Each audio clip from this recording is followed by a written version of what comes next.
Have you guys ever just seen a product and immediately think to yourself, Holy crap, where have you been my whole life?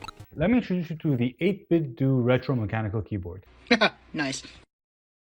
And when I first saw 8BitDo announce this, the money was already out of my wallet even before pre-orders had started. Now, before getting deeper into this review, guys, if you are enjoying this video so far, please don't forget to hit that subscribe button. I would really appreciate it. We are on the road to 1,000 subs, and I think we're going to be able to hit it before the end of the year. Now, I am a huge sucker when it comes to retro-themed and retro-looking items. I still have a lot of my retro stuff, my Super Nintendo, my N64, Game Boy.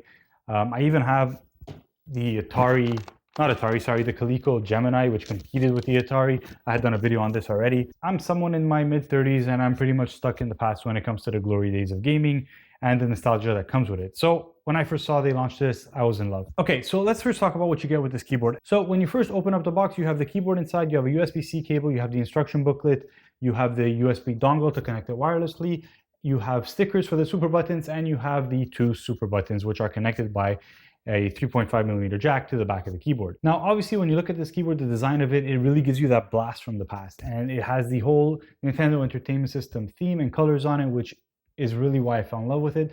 Now, there's two variations at the moment of the keyboard, which is the Nintendo Entertainment System one, and you have the Famicom version, which was kind of like the Nintendo system that was launched in Japan. Now, obviously, this keyboard has retro touches throughout, including the nice little red power light at the top right to tell you when the keyboard is on, which really is reminiscent of when you used to turn on the Super Nintendo or Nintendo system, and you have the NES motif throughout the whole keyboard. So although this keyboard is retro themed, it is not stuck in the past when it comes to connectivity. It has a modern approach to it. You could use it wired with the USB-C. You could connect it with the USB dongle that comes right on the back of it over here, and perfectly easy storage on the back, which is also magnetized, so it helps you not lose it.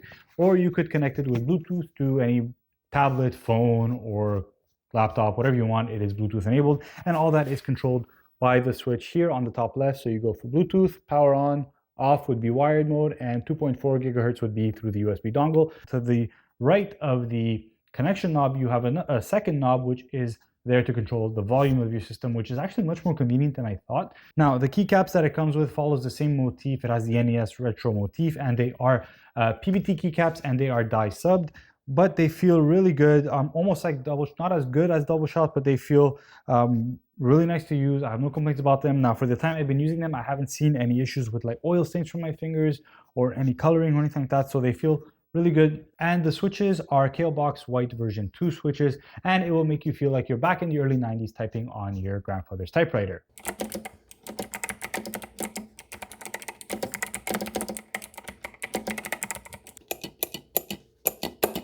Have that old school typewriter feel, but they have that modern twist to it, so they are pretty clicky. But the good news is if it's not your jam, well, guess what? The switches are hot swappable, so you could just swap them easily with any switches of your choice if you want something more linear and quiet.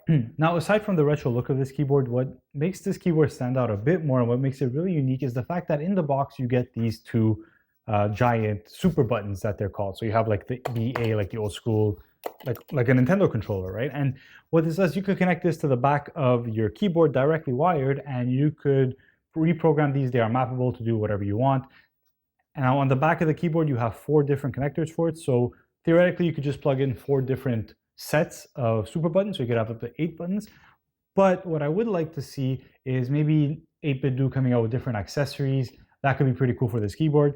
For example, you could have like a NES themed numpad to make this keyboard a full-size keyboard. You could have maybe like a joystick that comes with it. You could have maybe kind of Duck Hunt style shooting gun. I don't know, the possibilities with Nintendo themed items are pretty endless, so it would be pretty cool if 8BitDo decides to utilize their connectors on the back of the keyboard and have different options with super buttons or, you know, different directional pads, a giant arcade stick, whatever they want. But it would be pretty cool if everything is integrated together and they would take advantage of the system that they built. Now, I have a Stream Deck, so thinking about what to do with these buttons was kind of fun because I already have like the general stuff like, you know, mute my mic or media controls, all that on my Stream Deck, but I really wanted to make sure I utilize these super buttons because I find them really, really cool. So one of the things I did is for the B button on the left one, I just kept it very simple because sometimes I'm playing in a game and, you know, my kids might cry or my wife might call me. So the B button is just literally deafen everything, mute all the volume, mute my mic, everything in one shot. But What I realized I needed was a rage quit button. So the A button on the super buttons for me is basically Alt F4. It's macro to Alt F4. It'll close the game I'm in right away. It'll just close whatever program I'm on. So at the end of the night, when I want to shut down my computer, it's actually a lot more fun just to keep tapping that button until the shutdown screen appears and I could just hit enter and shut down my PC. So that is a lot of fun to use with these super buttons. And every time I click them, I swear, I don't know what it is, but like, come on, just it's just so nostalgic. It's so nice to press them. So it's a lot of fun and I'm really enjoying having this little accessory. And I love that 8BitDo is doing something different besides just coming up with a retro themed looking keyboard. They came out with something unique to add to it. So is the 8BitDo retro mechanical keyboard worth it? I think for the price, you're getting a really good value board. You got good switches, keycaps and everything, Bluetooth connectivity. You're getting this real modern keyboard, but it's like it's gone through the time machine to the past, went to the 80s, picked up its style and came back here and still kept its modern technology with the old school looks. And I am all for it. I'm really enjoying it, whether you're a gamer, a keyboard enthusiast, a writer, just for work. If you're somebody that has that nostalgia factor and you really enjoy that retro look and want to go back to those days, I really think you could pick this up. It has a really good value at $100 US with the super buttons. I think it is a true winner. I'm really enjoying it. So if you're looking for a mechanical keyboard that has that perfect modern twist, but will also take you back in time and have that nostalgia factor in it, then the 8BitDo might be the keyboard that you might be looking for. Hope you guys enjoyed this one. If you did enjoy it, please hit that like button. Don't forget to hit that subscribe button. I'm on the road to 1,000 subs. We are almost there. And who knows, if we get to that 1,000 subs before the end of the year, maybe one of these keyboards or something else will be given out to one of you guys. We'll see. I'm still not decided on what's going to be given away at 1,000 subs. If you have any ideas, please let me know down below.